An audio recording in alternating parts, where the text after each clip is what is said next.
जिस घटना ने पहली बार अंबेडकर के मन में छुआछूत को लेकर सवाल उठाया। बाबा साहेब भीमराव अंबेडकर के जीवन की वो घटनाएं जिन्होंने उन्हें अंबेडकर बनाया। डॉक्टर भीमराव अंबेडकर के जीवन में कई ऐसे अनुभव हुए जब उन्हें छुआछूत की सच्चाई से रूबरू होना पड़ा। 13 अक्टूबर 1935 का दिन येवला में अछूत समझे जाने वाले हजारों लोगों के सामने बाबा साहेब भीमराव अंबेडकर डॉक्टर भीमराव अंबेडकर ने घोषणा करते हुए कहा, मैं हिंदू के रूप में पैदा जरूर हुआ हूं लेकिन हिंदू के रूप में हरगिज नहीं मरूंगा। इस घटना के 21 साल बाद 14 अक्टूबर 1956 में उन्होंने अपने हजारों अनुयायियों के साथ मिलकर बौद्ध धर्म अपना लिया था। उनके इस कदम ने दलित आंदोलन और बौद्ध धर्म दोनों को गति दी। 1950 की जनगणना के अनुसार भारत में बौद्धों की संख्या 1.5 लाख से कुछ कम थी। अंबेडकर के बाद दलितों के बड़े पैमाने पर धर्मांतरण के परिणामस्वरूप केवल 10 साल में ये संख्या बढ़कर 32 लाख से ज्यादा हो गई। हालांकि डॉक्टर इसके बाद ज्यादा दिन तक जीवित नहीं रहे। सिर्फ 2 महीने बाद ही यानी 6 दिसंबर 1956 के रोज उनकी मृत्यु हो गई। तब से इस दिन को महापरिनिर्वाण दिवस के रूप में मनाया जाता है। इस मौके पर हमने सोचा डॉक्टर अंबेडकर के जुड़ी कुछ ऐसी घटनाओं से आपको रूबरू करवाएं जिन्होंने उनकी जिंदगी और भारत देश पर एक बड़ा असर डाला। मुसलमान का पानी। सबसे पहले उस किस्से के बारे में सुनिए जिसने 9 साल के अंबेडकर को जाति के बारे में पहली बार सोचने के लिए मजबूर किया। इस घटना का जिक्र डॉक्टर अंबेडकर ने अपनी आत्मकथा वेटिंग फॉर वीजा में किया है। 14 अक्टूबर 1956 को डॉक्टर अंबेडकर ने अपने 3,65,000 अनुयायियों के साथ बुद्ध धर्म की दीक्षा ली। साल 1901 की बात है। डॉक्टर अंबेडकर का परिवार तब सतारा में रहता था। उनकी मां की मृत्यु हो चुकी थी और पिता फौज से रिटायर होने के बाद कोरेगांव में खजांची की नौकरी करने लगे थे। एक बार गर्मियों की छुट्टी में उनके पिता ने अंबेडकर को उनके भाई बहनों समेत कोरेगांव बुलाया। सब लोग रेलवे स्टेशन पहुंचे। वहां से ट्रेन मसूर तक गई, जो कोरेगांव का सबसे नजदीकी स्टेशन था। पिता ने लिखा था कि वो स्टेशन पर चपरासी को भेज देंगे, लेकिन अंबेडकर और उनके भाई बहन स्टेशन पर ही खड़े रह गए। अगले 1 घंटे तक कोई नहीं आया। स्टेशन मास्टर ने बच्चों को देखा तो पूछा, सब चले गए, तुम लोग यहाँ क्यों खड़े हो? अंबेडकर ने बताया कि उन्हें कोरेगांव जाना है और वो अपने पिता या उनकी चपरासी का इंतजार कर रहे हैं। डॉक्टर अंबेडकर लिखते हैं, हमने कपड़े लत्ते अच्छे पहने हुए थे और हमारी बातचीत से भी कोई नहीं पकड़ सकता था कि हम अछूतों के बच्चे हैं। इसलिए स्टेशन मास्टर को यकीन हो गया था कि हम ब्राह्मणों के बच्चे हैं। वे हमारी परेशानी से काफी दुखी हुए। कुछ देर बाद स्टेशन मास्टर ने पूछा, तुम कौन हो? अंबेडकर ने जवाब दिया, हम महार जाति के हैं।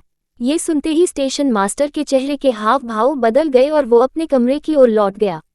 अंबेडकर और उनके भाई बहन परेशान थे। स्टेशन के पास ही कुछ बैलगाड़ी वाले खड़े थे, लेकिन कोई भी अछूत को ले जाकर अपवित्र होने को तैयार नहीं था। अंबेडकर 2 गुने पैसे देने को भी तैयार थे, लेकिन तब भी कोई राजी न हुआ। इसके बाद स्टेशन मास्टर ने एक युक्ति निकाली। उसने अंबेडकर से पूछा, क्या तुम बैलगाड़ी चला सकते हो? अंबेडकर ने हाँ में जवाब दिया। स्टेशन मास्टर ने एक गाड़ी वाले को पेशकश की कि वो 2 गुने पैसे लेगा लेकिन बैलगाड़ी चलाएगा नहीं, बस साथ साथ चलता रहेगा। अंबेडकर और उनके भाई बहन गाड़ी में बैठ गए। गाड़ी अपने रास्ते चलने लगी और चलते चलते रात हो गई। सबके लिए घर से टिफिन रखा गया था, लेकिन पीने के लिए पानी नहीं था। कुछ देर बाद उन्हें एक चुंगी वाले की झोपड़ी दिखाई दी। अंबेडकर ने सोचा कि उससे पानी मांगा जाए। अंबेडकर पानी लेने जा ही रहे थे कि बैलगाड़ी वाले ने चेताया, चुंगी वाला हिंदू है, वो महारों को पानी नहीं देगा। उसने कहा, उसे बताना कि तुम मुसलमान हो, शायद पानी मिल जाए। अंबेडकर ने चुंगी वाले से पानी मांगा। चुंगी वाले ने सवाल पूछा, कौन हो? अंबेडकर ने जवाब दिया, मुसलमान हैं। अंबेडकर अच्छी खासी उर्दू बोल सकते थे, लेकिन इससे भी उनका काम न बना। चुंगी वाले ने उनसे कहा, तुम्हारे लिए यहाँ पानी नहीं है, दूर पहाड़ी पर है, वहां से ले आओ। अब तक काफी रात हो चुकी थी, पहाड़ी पर जाना संभव नहीं था, इसलिए सबने बैलगाड़ी को खोलकर उसमें बिस्तर डाला और सब वहीं सो गए। अंबेडकर लिखते हैं, मेरे दिमाग में चल रहा था इसलिए सबने बैलगाड़ी को खोलकर उसमें बिस्तर डाला और सब वहीं सो गए। अंबेडकर लिखते हैं, मेरे दिमाग में चल रहा था कि हमारे पास भोजन काफी है, भूख के मारे हमारे पेट में चूहे दौड़ रहे हैं, लेकिन पानी के बिना हमें भूख ही सोना पड़ रहा है और पानी इसलिए नहीं मिल सका क्योंकि हम अछूत हैं। डॉक्टर अंबेडकर के पास 35,000 किताबों का एक अनोखा संकलन था। जब ये घटना घटी तब अम्बेडकर 9 साल के थे। वो लिखते हैं कि इस घटना ने उनके दिमाग में गहरा असर डाला। ऐसा नहीं था कि उन्हें पहली बार छुआछूत का सामना करना पड़ रहा था। स्कूल में वो बाकी बच्चों के साथ नहीं बैठ सकते थे। उन्हें एक कोने में अकेले बैठना पड़ता था। वो अपने साथ एक बोरा लेकर आते थे जिसे सफाई करने वाला भी नहीं छूता था।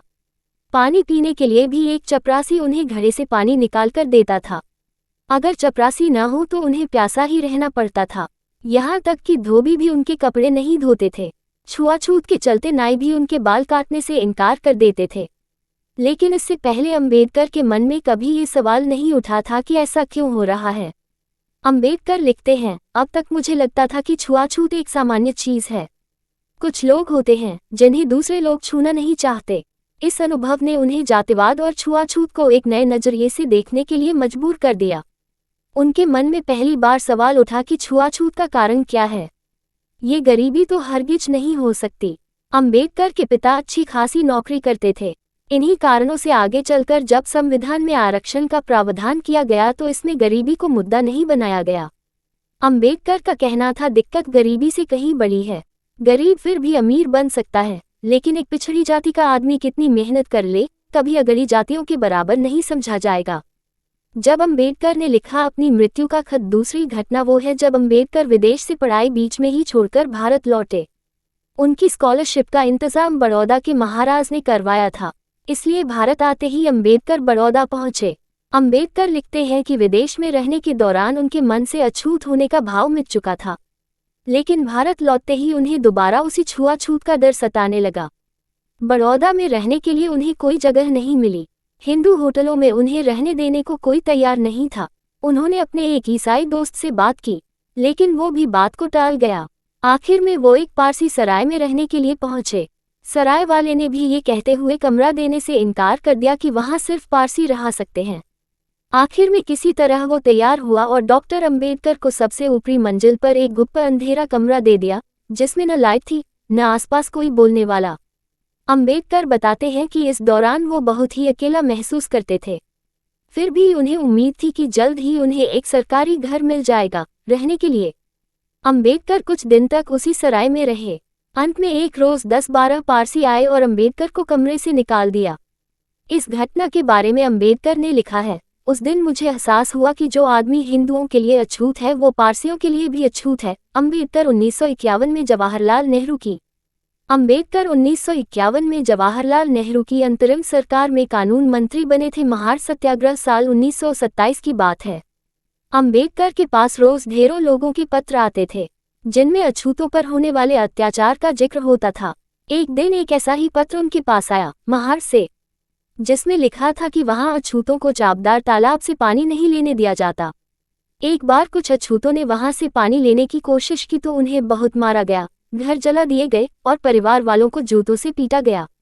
अम्बेडकर ने निश्चय किया कि वो महार जाएंगे। 19 और 20 मार्च को डॉक्टर अम्बेडकर ने कोलाबा में अछूतों की बैठक बुलाई। अम्बेडकर ने यहाँ अपने संबोधन में कहा, भाइयों, ऐसा प्रयत्न करो जिससे तुम्हारे बच्चे तुमसे अच्छी हालत में जिंदगी बिता सकें। अगर तुम ऐसा नहीं कर सकते तो फिर तुम मनुष्य कहलाने योग्य न रहोगे।